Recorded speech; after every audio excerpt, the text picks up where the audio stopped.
আমাদের ঠিকানা বয়স শিশু থেকে আজকে আমরা এইমাত্র আমাদের ১৭তম দ্বিবার্ষিক রাজ্য সম্মেলন আমরা সমাপ্ত করেছি এবং আজকের এই সম্মেলনের যে খরচ সেই খরচ থেকে বাঁচিয়ে আমরা আমাদের এই যে ১০,৩৩০ শিক্ষক অনবস্থান চলছে এখানে সেখানে আমরা বিশেষ সমর্থন জানাই আমার সমিতির পক্ষ থেকে এবং তাদের এই অনবস্থানকে সম্পূর্ণ আমাদের সংগঠন থেকে সহায়তা থাকবে পরিচিত থাকবে এখনো আছে এবং আমি চাই আজকে আমাদের সরকারের তরফ থেকে বাঁচিয়ে অল্প ৫,০০০ টাকা আমি এখানে দান করতে চাই। পরীক্ষা দেবো আজকে যে আমরা এখানে এসেছি ৫-৬ দিন হচ্ছে সেটা তো একটা পরীক্ষা, সেটা হচ্ছে আমাদের ধৈর্যের পরীক্ষা। আর কত নেবেন আমাদের পরীক্ষা? ধৈর্যের একটা ভাববে সেটা ভাববেন না, ধৈর্যটাকে ধরে রাখুন। আমাদের এই ধৈর্যের পরীক্ষা নেবেন না। আমরা আজকে ৬ দিন অতিক্রান্ত হয়ে যাচ্ছে, আপনাদের কোনো সাড়া পাচ্ছি না। আপনি তো স্যার বলেছিলেন একদিন যে বাচ্চা কাঁদলে নাকি মা দুধ দেয় না, খাবার দেয় না। আমরা যে এইভাবে ৬ দিন ধরে চিৎকার করছি, সেই চিৎকার কি আপনার কানে যাচ্ছে না? আপনি কি শুনতে পাচ্ছেন না? সমগ্র ত্রিপুরাবাসী শুনতে পাচ্ছে, স্কুলের ছাত্ররা শুনতে পাচ্ছে, অফিস আদালতের লোকরা শুনতে পাচ্ছে। আপনার কানে কি সেই চিৎকার করছে না এখনো? কবে জাগবে আপনার কবে জাগবে আপনাদের মহত্ববোধ, আপনাদের মধ্যে কি মনুষ্যত্ব বোধ নেই? আপনারা দেখতে পাচ্ছেন না কিভাবে শিশুদের নিয়ে মায়েরা রাস্তার মধ্যে শুয়ে আছে? পুরুষরা আজকে ৬ দিন ধরে তার সংসার কর্মকর্ম ফেলে এখানে চলে বসে আছে। কি করে চলবে? কিভাবে থাকবে? এই ঠান্ডার মধ্যে মানুষ ঘরের মধ্যে থাকতে পারছে না, সেই জায়গায় খোলা আকাশের নিচে ঘুমিয়ে আছে শিশু সন্তানকে নিয়ে দিনের পর দিন এই ঠান্ডার মধ্যে রাস্তায় ঘুমছে। আপনাদের কি কোনো টনক করে না? আপনাদের কি কোনো নেই, বোধ নেই? আপনাদের কি কোনো ইচ্ছা বা প্রকৃতি নেই? আপনারা তো বলেছেন কেন আমরা পরীক্ষা দেবো? আমাদের তো চাকরি চাইনি, আমাদের কাছে তো অনেক অপশন আছে। আবার বলে ১২৭ নম্বরা সেই রাস্তাতেও আপনি হাঁটতে পারেন। সেছাড়া আছে আমাদের সরকার, আমি বলবো আমি বামও বুঝি না রাও বুঝি না, ত্রিপুরার সরকার যে পোস্ট ক্রিয়েট করে গিয়েছিলেন ১৩,০০০ নন রেটিং পোস্ট, সেই কোথাও তো আপনি হাঁটতে পারেন। আপনি অলিগলিতে কেন হাঁটছেন? শুনে রাস্তায় হাঁটুন, আমাদের জন্য ছিল সেই ব্যবস্থা করুন। কেন আমরা আজকে এই অসহায় অবস্থায় থাকবো? আমাদের চাকরি চাইনি, আমাদের চাকরি আপনাকে ফিরিয়ে দিতেই হবে। আমরা ১০ বছর পড়াশোনা করেছি, ১০ বছর স্টুডেন্টের পরীক্ষা নিয়েছি। এখন আমরা কেউ ৪৫ বছর, ৫০ বছর, ৫২ বছর, এই বয়সে আবার কি পরীক্ষা? পরীক্ষা শব্দ শুনতে শুনতে কান ভালো ভালো যান, তাতে আপনার কিছু খারাপ হবে না, বরং ভালোই হবে।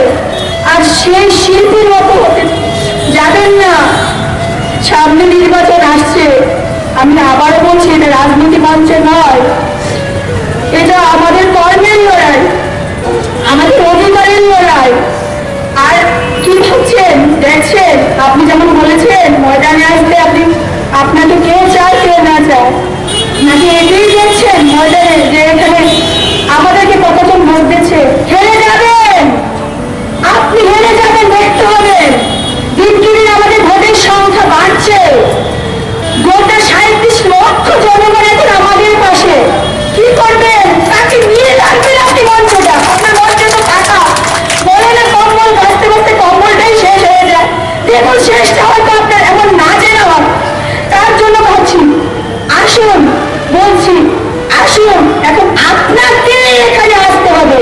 এটা আমরা বলবো না, গোটা রাজ্যবাসী বলবে, আমাদের ছাত্রীরা বলবে হ্যাঁ তোমরা আসছো, আমাদের ছেলেমেয়েরা। আমি বলবো সবাই বলছে এটাই, আমাদের গুণ দক্ষিণা দেওয়ার সময় এসে গেছে। তোমরা সবাই মিলে আমাদের পাশে এসো, আমাদেরকে এই গুণ দক্ষিণাটা দাও, যেন আমাদের অসমাপ্ত কাজটাকে আমরা সম্পূর্ণ করতে পারি। আমরা ছোট্ট বীজটা পুঁতেছিলাম, চারা গাছগুলো উঠেছে, তো ওদেরকে যত্ন করলে তো আমরা ভালো ফল পাবো। তো আমি বলতে চাই রাজ্য সরকারকে আমাদের সেই সুযোগটা করে দিন। আমি বারবার বলছি আমরা কিন্তু বেকার ছিলাম না,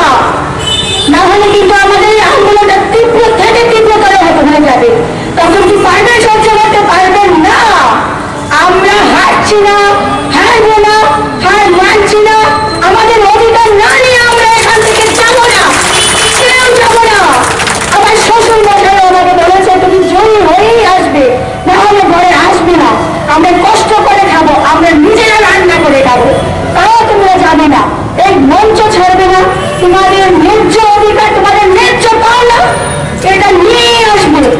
আর আমি কিছু বলবো না।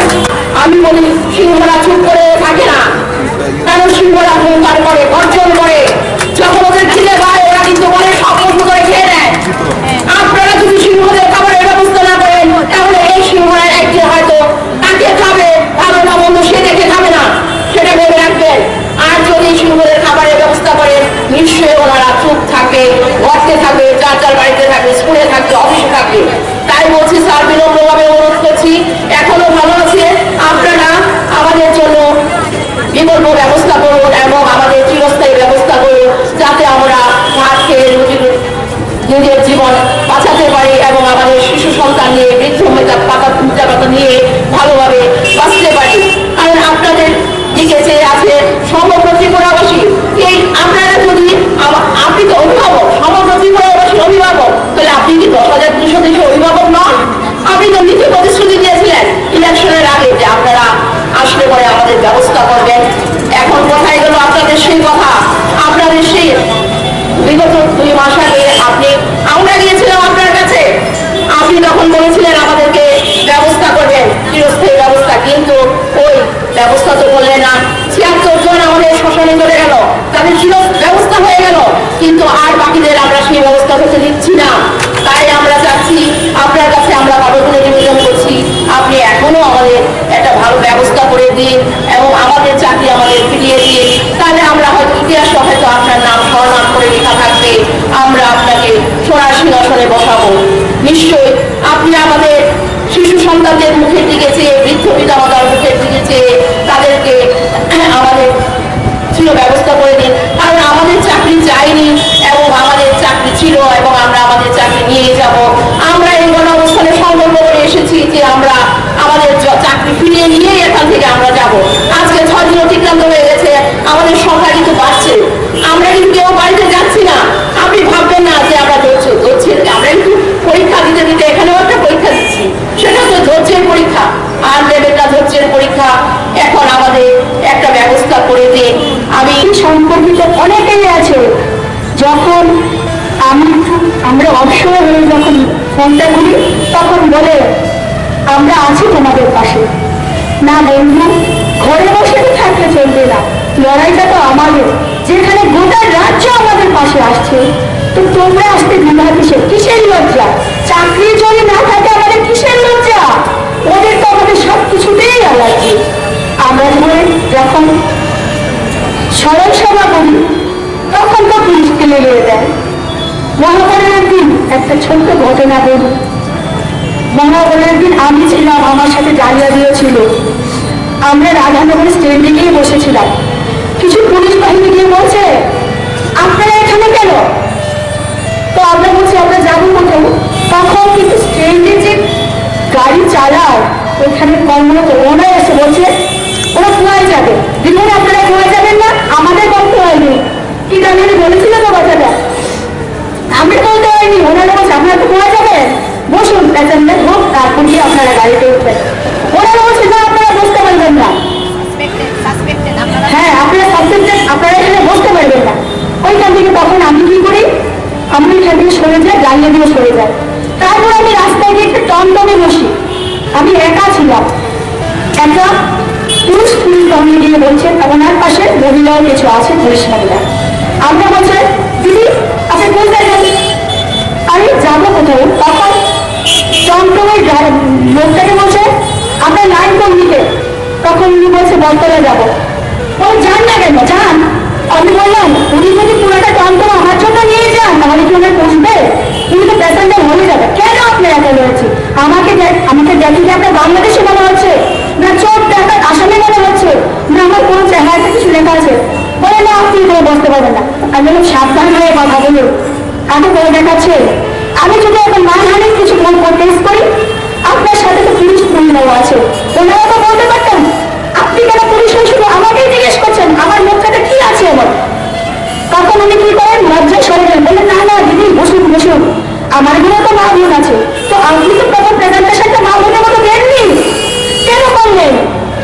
এর আগে শুরুটা বলিনি, শুরুটাই ছিলাম আমরা আস্তাবল বাজারের সামনে, যেখানে মার্কেটটা বসে এখন মাঠের মধ্যে। চলো আমরা বাজার করতে এসেছি। না, এখানে বেশি দাঁড়ানো যাবে না, এখান থেকে চলে যান, এখানে থাকা যাবে না। কেন এত ভয় কিসের ওদের আমাদেরকে দিয়ে? কেন ভয় পায়? ভয় পায় তাকে যে সাহসী, তাকেই তো ভয় পায়। ভিতরেই তো ভয় পায়, ভয় পায় আমরা পাই না, আমরা তো সাহসী, আমরা তো যোদ্ধা। আর কিছু বলবো না। দাবি বিকল্প কর্মসংস্থান, জীবন জীবিকার প্রশ্নে এই দাবিকে আমরা সর্বোচ্চভাবে সমর্থন করি। ইতিপূর্বে আমরা বিভিন্ন সময়ে এই দাবির পক্ষে আমাদের বক্তব্য রেখেছি। আজকে এই অবস্থান স্থলে আমরা সিদ্ধান্ত নিয়েছি আমরা নিজেরা যাব। তাই টিএচআরের পক্ষ থেকে আমি নির্ময় চক্রবর্তী, কৌশিক নাথ এবং সরজিৎ ঘটনাতে আমরা এসেছি আমাদের সহমর্মিতা এবং সমর্থন জানানোর জন্য। আমরা মনে করি রাজ্য সরকারের উচিত আপনাদের বক্তব্য শোনা ও আপনাদের দাবি পূরণ করা। আমি এখানে যারা বসে আছেন তাদের জনগণকে আমি ধন্যবাদ জানাই। আপনারা জীবন জীবিকার প্রশ্নে গত 7 দিন ধরে এই শীত অগ্রাহ্য করে এখানে যেভাবে অবস্থানে সামিল হয়েছেন তা ত্রিপুরার গণ আন্দোলনের ইতিহাসে এক নতুন অধ্যায় তৈরি করছে। আপনারা লড়াই করছেন সরকারের হৃদয়হীনতার বিরুদ্ধে, সরকারের নিষ্ঠুরতার বিরুদ্ধে, দায়িত্বজ্ঞানহীনতার বিরুদ্ধে। ইতিমধ্যে আমরা জানতে পেরেছি যে আপনাদের ৭৬ জন সহকর্মী প্রয়াত হয়েছে। এখানে দাঁড়িয়ে আমি আমার সংগঠনের তরফ থেকে তাদের স্মৃতির প্রতি শ্রদ্ধা জানাই এবং তাদের পরিবার পরিজনদের প্রতি গভীর সমবেদনা প্রকাশ করছি। আমরা কিছুদিন পূর্বে আমরা বিভিন্ন রেডিও টেলিভিশন শোতে আমরা বলেছিলাম এই সরকার এখন যারা সরকারের ক্ষমতায় আছেন তারা কিন্তু 2018 ফেব্রুয়ারির পূর্বে তারা ব্ল্যাঙ্কেট প্রতিশ্রুতি দিয়েছিল যে 10,323 তাদের সমস্যার সমাধান তারা করবে, they will resolve the problem. স্পষ্ট করে তাদের ভীষণ ডকুমেন্টে এই প্রতিশ্রুতি দিয়েছিলেন। এই প্রতিশ্রুতি আপনারা অনেকেই বিশ্বাস করেছিলেন, মনে করেছিলেন যে সরকারে এলে আপনাদের সমস্যা চিরস্থায়ী সমাধান হবে। স্থায়ী সমাধান, স্থায়ী সমাধান বলতে এখানে কোনো দ্বিধা কিংবা দ্বন্দ্ব কিংবা অস্পষ্টতার সুযোগ নেই। স্থায়ী সমাধান বলতে আপনাদের বিকল্প কর্মসংস্থান। আপনারা শিক্ষকতা চাকরি করতেন, এই প্রতিশ্রুতির মধ্য দিয়ে আপনাদেরকে বাধা করা হয়েছিল যে সরকারে এলে আপনাদের আবার পুনরায় ফিরে শিক্ষকতা চাকরিতে ফিরিয়ে দেওয়া হবে। এটা করা যায়, এটা করা যায়। আমরা এই দাবির প্রতি মানবিক কারণে সমর্থন করি, কারণ এই পরিবারগুলো কোথায় যাবে? সরকারের দায়িত্ব আছে, রাজ্যের মানুষের দায়িত্ব আছে এই পরিবারগুলোর পাশে দাঁড়ানো। এবং সরকার ইচ্ছা করলেই ইতিমধ্যে আমরা দেখিয়েছি, আপনারাও জানেন আপনাদের এখন 10,323 সংখ্যাটি নেই, সংখ্যাটি কমে অনেকটা কমে প্রায় 800 কাছাকাছি এসেছে। 8,082 9,000 মতো। তো 9,000-কে কর্মসংস্থান আপনাদের যোগ্যতা অনুযায়ী, আপনাদের মর্যাদা অনুযায়ী আপনাদের কর্মসংস্থান দেওয়া যায় যদি সরকারের ইচ্ছা থাকে। সরকার যদি তার প্রতিশ্রুতির প্রতি দায়বদ্ধ থাকে তাহলে সরকারের এটা মানা করার কোনো যুক্তি নেই। আমরা যখন কাগজে দেখি যে একজন শিক্ষক বাজারে ফসল বিক্রি করছে কিংবা দৈনিক শ্রম করছে, তখন কিন্তু আমরা সবাই মনে প্রাণে দুঃখিত হই। আমাদের মধ্যে রক্তক্ষরণ হয় যে কোনো কারণে তারা পরিস্থিতির শিকার, তাদের পাশে দাঁড়ানো আমাদের দায়িত্ব। তাই আমি এই মঞ্চ থেকে এই ত্রিপুরা হিউম্যান রাইটস অর্গানাইজেশনের তরফ থেকে, এবং এটা শুধু আমাদের সংগঠনের বক্তব্য বলে আমি মনে করি না, এটা রাজ্যের সমস্ত সহানুভূতি সম্পন্ন হৃদয়বান বিবেকবান মানুষের বক্তব্য রাজ্য সরকারের কাছে যে সরকার দয়া করে এই শীতের মধ্যে এই শিক্ষক শিক্ষিকাদের প্রতি আর নিশ্চয়তার পরাকাষ্ঠা দেখাবেন না। আপনারা আলোচনা করুন, তাদেরকে ডেকে বলুন, লিখিত প্রতিশ্রুতি দিন। এই ধরনের অস্পষ্ট প্রতিশ্রুতি নয়, লিখিত সময়ভিত্তিক প্রতিশ্রুতি দেন। তারা অনেকদিন ধরে অপেক্ষা করছে, তাদের ধৈর্যের ভাব ভেঙে গেছে, ধৈর্যের ভাব ভাঙার যথেষ্ট কারণ আছে। ইতিমধ্যে তারা অনেক সহকর্মীকে হারিয়েছে, যারা বেঁচে আছেন তারাও খুব কষ্টে আছেন। কারণ আমরা জানি পরিবারের একমাত্র সদস্যের স্থায়ী চাকরি যখন চলে যায় তখন সেই পরিবারের সদস্যরা কিভাবে দিন কাটায় এটা বোঝার মতো অভিজ্ঞতা কিংবা বোঝার মতো কাণ্ডজ্ঞান আমাদের সবার কাছে আছে। আমি অবাক হয়ে দেখলাম 5 দিন 6 দিন 7 দিন হলো এতগুলো মানুষ এখানে বসে আছেন, সরকারের তরফ থেকে আপনাদের সাথে আলোচনা করার কোনো উদ্যোগ নেওয়া হচ্ছে না। সরকারের মন্ত্রীরা মিডিয়াতে অনেক কথা বলছেন, কিন্তু এই কথাগুলো এসে বলতে পারছেন না, এসে আপনাদের সামনে তারা দাঁড়িয়ে বলুক। তাই আমি আমার কথা না বাড়িয়ে আমার আবেদন, ত্রিপুরা হিউম্যান রাইটস অর্গানাইজেশনের আবেদন সরকারের কাছে, আপনারা এটাকে ইগোর লড়াই দেখবেন না। আপনাদের দায়িত্ব আছে, আপনারা দায়বদ্ধ, আপনারা ভোটে নির্বাচিত হয়ে এসেছেন, আপনারা ভোটের আগে তখন প্রতিশ্রুতি দিয়েছিলেন তাদের সমস্যার সমাধান করবেন। এই সমস্যার সমাধান করা আপনাদের হাতের বাইরে নয়। এই সমস্যার সমাধান করার সুযোগ আছে, শুধু আন্তরিকতা দরকার, শুধু সদিচ্ছা দরকার। এটা এই নিয়ে রাজনীতির দাবা খেলবেন না, রাজনীতির পাশা খেলবেন না, তাদের নিয়ে খেলাখেলি করবেন না। আপনারা স্পষ্টভাবে এই দায়িত্ব পালন করবেন। আমি আশা করবো সরকার এই দায়িত্ব পালন করবেন, না হলে আপনাদের আন্দোলন আপনারা চালিয়ে যান, আপনাদের পাশে মানুষের সমর্থন আছে। এই ঘোষণা দেওয়ার জন্য এলাম। আবারও আপনাদের ধন্যবাদ। আপনাদের দিন সরকারের থেকে কেউ আসেনি, কিছু বলেনি, উল্টা পাল্টা মানে কিছু ললিপপ দেখানো হচ্ছে। বলছেন যে ইন্টারভিউ দাও, এখানে কর্মস্থান বলে কোনো লাভ নেই, গণতান্ত্রিক আন্দোলন করতে পারো। এখন বলছে আগে অযোগ্য বলেছিলেন, এখন বলেছে ওনারা অযোগ্য, কেউ বলেনি। ওনারা বলছেন এখন যে এখন ইন্টারভিউ দিতে হবে, চাকরি আমরা করছি, থপে থপে থপে থপে এখানে বলছেন ওনারা ক্লার্কে সেই বলছেন। কিন্তু আমরা বলি যে এতদিন তো আপনারা বলেছিলেন যে আমাদেরকে স্থায়ী ব্যবস্থা করবেন, আপনারা তো আপনাদের প্রতিশ্রুতি থেকে সরে যাচ্ছেন। এবং আপনারা যখনই দেখেন যে আমরা আন্দোলন করতে বসেছি, তখনই আপনারা একটা ললিপপ ঝুলিয়ে দেন আমাদের সামনে। কিন্তু এবার আর এই ললিপপে কোনো কাজ হবে না। মাননীয় মুখ্যমন্ত্রী মহাশয় আমাদেরকে ডেকে নিয়ে বলেছিলেন যে 2-1 মাসের মধ্যে আমাদের স্থায়ী ব্যবস্থা করবেন। কিন্তু 2-1 মাসের 1 মাসও আমরা বলতে পারতাম, কিন্তু আমরা 2 মাস সময় দিয়েছি। ওনার চেয়ারের ওনার মুখে সম্মান রেখেছি, কিন্তু উনি তো ওনার কথার দাম রাখেননি। উনি একটা সরকারের প্রধান, কিন্তু ওনার কথার কোনো মূল্যই নেই। উনি বললেন না, কিছু করলেন না। তারপর আমরা অপেক্ষা করেছি। 3রা অক্টোবর ওনারা কথা দিয়েছে, উনি কথা দিয়েছিলেন আমাদেরকে 3রা ডিসেম্বর, এটা 2 মাস পূর্ণ হলো। আমরা 4, 5, 6 অব্দি অপেক্ষা করেছি ওনারা আমাদের ডাকবেন, কিন্তু ডাকেননি। 7ই ডিসেম্বর থেকে আমরা আমাদের গণ অবস্থান করেছি। 3টি সংগঠন মিলে জয়েন্ট মুভমেন্ট কমিটি গঠিত করেছি, যে আমাদের দুটো স্থায়ী দাবি, যে আমাদের স্থায়ী ব্যবস্থা করতে হবে। যারা আমরা বেঁচে আছি শিক্ষকদের একসঙ্গে, ধাপে ধাপে নয়, কোনো আউটসোর্সিং নয়, আমরা একসঙ্গে, আমাদের চাকরি আছে, আমাদের একসঙ্গে চাকরি লাগবে, কোনো রকম ধাপে ধাপে মানব না। আর কোনো রকম ইন্টারভিউ নয়, কোনো রকম ওপেন ইন্টারভিউ নয়, বেকারদের সঙ্গে আমাদের লেলিয়ে দিয়ে কোনো রকম লাভ হবে না। আপনারা কি মনে করছেন আমরা 10 বছর চাকরি করেছি, এখন আমাদের বয়সও নেই যে আমরা সংসারের চিন্তা করব না? আমাদের যারা সন্তান তুল্য, যাদেরকে আমরা মানুষ করেছি, যাদেরকে আমরা ছাত্র করেছি, তাদের সঙ্গে আমরা কম্পিটিশনে বসবো? আপনাদের মানসিকতাটা এত কোন দিকে গেছে?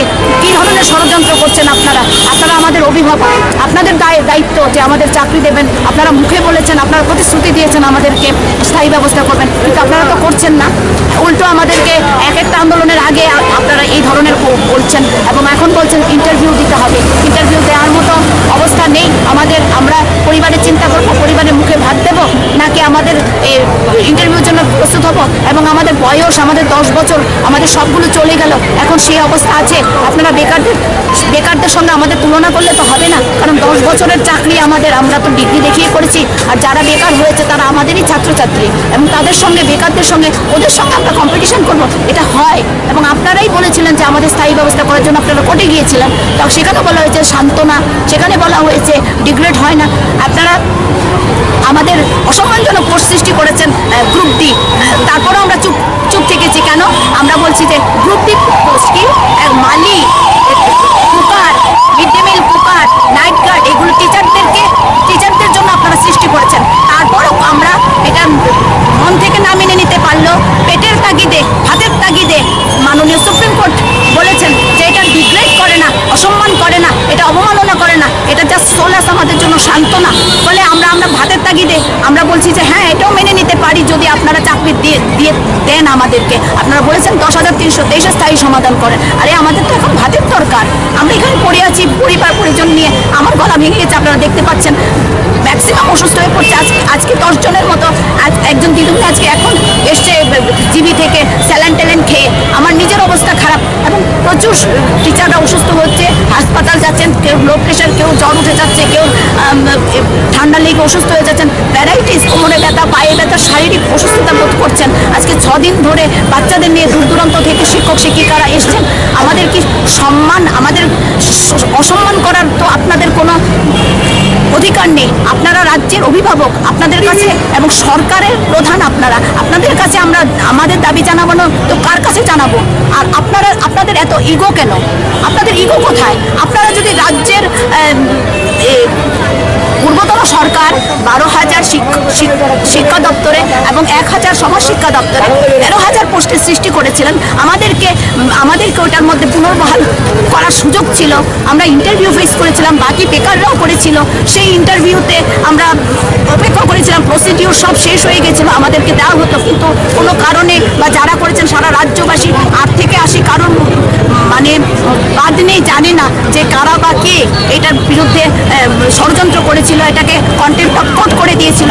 এখন এটা কিন্তু উইথড্র হয়ে গেছে, তারপর এটা দিতে কিন্তু কোনো অসুবিধা নেই। এটা আমাদের জন্য এক সম্মানজনক পোস্ট, আমাদের বেতন স্ট্রাকচার যেটা সেটাও বজায় থাকে, শিক্ষা ব্যবস্থার সঙ্গে জুড়ে থাকতে পারি, যে বাচ্চাদের কোনো অসুবিধা হয় না, শিক্ষা ব্যবস্থা ভেঙে পড়ে না। সব এবং 3 বছরের 5 বছরের এক্সপিরিয়েন্সও চাওয়া হয়েছিল, টিচিং এক্সপিরিয়েন্স, সব দিক থেকে এই চাকরিগুলো আমরা পেতে পারতাম, কিন্তু সেটাকে উদ্দেশ্য প্রণোদিতভাবে এটাকে বন্ধ করে দেওয়া হয়েছে, কন্টেম্প্ট অফ কোর্ট করে দেওয়া হচ্ছে। কিন্তু পরবর্তীকালে বললো যে না, এটা কন্টেম্প্ট অফ কোর্ট হয়নি, এটাকে উজ্জ্ব করে দেওয়া হয়েছে। এখন কি অসুবিধা আপনাদের? এত কিসের ইগো, এত কিসের অহংকার আপনাদের যে আপনারা আমাদেরকে এখনো রাত্র দিন কনকনে শীতের মধ্যে আমরা বাচ্চা কাচ্চা নিয়ে পরিবার নিয়ে বসে আছি, আপনারা আমাদের কাছে আসতে পারছেন না? কিসের এত অহংকার? আপনারা যদি রাজ্যের এই যে ব্রিজ যা যা পূর্বতন সরকার করে গেছে, নতুন করে আপনারা এসে এগুলোকে ফিতা কাটতে পারছেন, আমাদের তাহলে 12,000 13,000 পোস্ট দিতে আপনাদের কি অসুবিধা? পূর্বতন সরকারের জিনিসগুলো যেগুলো করে দিয়ে গেছে এগুলো আপনারা ফিতা কাটতে পারেন, উদ্বোধন করতে পারেন, আর এই 12,000 13,000 পোস্টগুলো আমাদের দিতে পারেন না, যেগুলো আমাদের সম্মান। কিন্তু আপনারা কি করেছেন? আমাদের ডিগ্রেড করেছেন। ডিগ্রেড কোর্ট বলেছে ডিগ্রেড না, কিন্তু আপনারা তো আমরা তো মনে করি যে টিচারদের আপনারা অসাম্মানিক পোস্ট দিয়েছেন, যে গ্রুপ ডিতে দিয়েছেন, গ্রুপ ডির জন্য বলছেন। কিন্তু তাও যদি তর্কের খাতিরে বলে যে মাননীয় সুপ্রিম কোর্ট, দেশের সুপ্রিম কোর্ট বলেছে যে এটা ডিগ্রেড করছে না, যে সোলাস বলে আপনারা পেতে পারেন, এটা আমাদের জন্য সান্ত্বনা স্বরূপ। যদি সান্ত্বনা স্বরূপ হয়ে থাকে, সান্ত্বনা পুরস্কারের কোনো কম্পিটিশন হয়? কম্পিটিশন হয় না তো, তাহলে ওনারা দিতে পারছেন না কেন? আমাদের লেলিয়ে দিচ্ছেন কেন বেকারদের? আপনারা তো প্রতিশ্রুতি দিয়েছিলেন 50,000 চাকরি দেবেন, এইগুলি কোথায় গেল? বেকাররা এখন বুঝে গেছে যে এইগুলি সব ললিপপ, ওনারা দিতে পারবেন না। ওনারা শুধু এর সঙ্গে তার সঙ্গে তাকে লেলিয়ে দেবেন, বেকারদের লেলিয়ে দেবেন এবং রাজনীতি খুঁজবেন, ইন্ধন খুঁজবেন। আরে কিসের ইন্ধন? এখানে আমরা সবাই সব ধরনের লোক আছি, এখানে সব ধরনের রাজনৈতিক লোক আছে। কে না ভোট দেয়? সবাই ভোট দেয়। গণতান্ত্রিক রাজ্যে, গণতান্ত্রিক দেশে সবার ভোটের অধিকার আছে। এখানে আমি একজনকে, উনি আরেকজনকে দেন, কোথাও তো ভোটের ব্যাপার নেই। এখানে ইন্ধন কিসের? এখানে সারা রাজ্যের 10,000 সাধারণ মানুষ সবাই আমাদের সঙ্গে আসছে, এখানে তো কোনো রাজনীতি নেই, কোনো রং নেই। কেন এইসব করা হচ্ছে? কিসের এত অহংকার? সরকার আসে আমাদের দিয়ে, সরকার পরে কিন্তু আমাদের দিয়ে। সুতরাং সরকার অহংকার করে কোনো সরকার দীর্ঘস্থায়ী হয়নি। সারা রাজ্যের মানুষ আজকে আমাদেরকে সমর্থন করছেন, কিন্তু সব রাজ্যে, সারা রাজ্যের স্টুডেন্টরা সবচেয়ে আমরা গর্বিত। 10 বছর চাকরি করেছি, আমাদের স্টুডেন্টরা আসছে, জল নিয়ে আসছে, বিস্কিট নিয়ে আসছে, বিভিন্নভাবে সাহায্য করছে। আজকেও কলেজ স্টুডেন্টরা এসছে, স্কুলের স্টুডেন্টরা এসছে, বিভিন্ন কলেজ টিচাররা আসছেন, ইউনিভার্সিটি থেকে টিচাররা আসছেন, রাস্তার ব্যবসায়ী, এখানের ব্যবসায়ীরা, শুভবুদ্ধি সম্পন্ন মানুষরা, সঙ্গীত শিল্পীরা, বিভিন্ন ধরনের, মানে এটা আমাদের থেকে সারা রাজ্যের মধ্যে, সাধারণের মধ্যে 8 থেকে 80-র মধ্যে ছড়িয়ে গেছে আমাদের আন্দোলন। এটাই ত্রিপুরার ইতিহাসে নজিরবিহীন ঘটনা। এটা ইতিহাসে লেখা থাকবে যে এই ধরনের সরকার কিসের এত অহংকার যে আমাদেরকে রাস্তায়, জাতির মেরুদণ্ড শিক্ষকদের রাস্তায় বসিয়ে রেখেছেন। এখন পর্যন্ত ওনাদের মন গলে না। এত নির্দয় কিসের? এত নির্দয় কেন ওনারা? এখন বলেন যে পরীক্ষা দিতে হবে, পরীক্ষা আমরা দেব না। আমাদেরকে স্থায়ী ব্যবস্থা করবেন বলেছেন, আপনাদের প্রতিশ্রুতি রাখুন। আমরা আজকে 6 দিন ধরে পড়ে আছি, না হয় দীর্ঘদিন পরে থাকবো। আপনারা আসেন, আমাদের লিখিত প্রতিশ্রুতি দিন, আমরা তারপর মাঠ ছাড়বো। এটা আপনাদের উপর ডিপেন্ড করছে আমরা কবে এই আন্দোলন প্রত্যাহার করব।